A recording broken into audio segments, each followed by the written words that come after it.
રાજ્યના ખેડૂતો માટે માઠા સમાચાર સામે આવ્યા છે। હવામાન વિભાગ અને હવામાન આગાહીકાર અંબાલાલ પટેલ અનુસાર રાજ્યમાં આગામી દિવસોમાં વરસાદથી ખેડૂતોને નુકસાન પહોંચી શકે છે। ગુજરાતમાં ફેબ્રુઆરીની મહિનાની શરૂઆતમાં જ માવઠાનું સંકટ ઘેરાયું છે। 2 થી 8 ફેબ્રુઆરી દરમિયાન રાજ્યમાં વરસાદ ખાબકી શકે છે। પાકનું રક્ષણ કરવા આગોતરું આયોજન કરવા અંબાલાલે ખેડૂતોને ખાસ સલાહ આપી છે। રાજ્યના કેટલાક ભાગોમાં 5 mm થી લઈને 1 ઇંચ સુધી વરસાદ પડી શકે છે।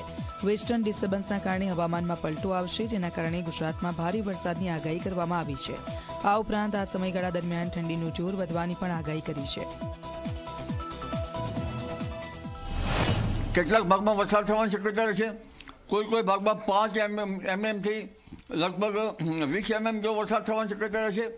આ માવઠાથી ખેડૂતોએ સતર્ક રહેવાની જરૂર છે, કારણ કે ઊભા કૃષિ પાકોમાં કેટલાક ભાગોમાં આ માવઠાથી નુકસાન પણ થઈ શકવાની ભીતિ સેવાઈ શકે છે। હજી ઉત્તર ગુજરાત અને લગભગ પૂર્વ ગુજરાત પંચમહાલના ભાગોમાં પણ કમોસમી વરસાદ થવાની શક્યતા રહેશે અને આ ભાગોમાં તો હવામાનમાં મોટો પલટો આવશે।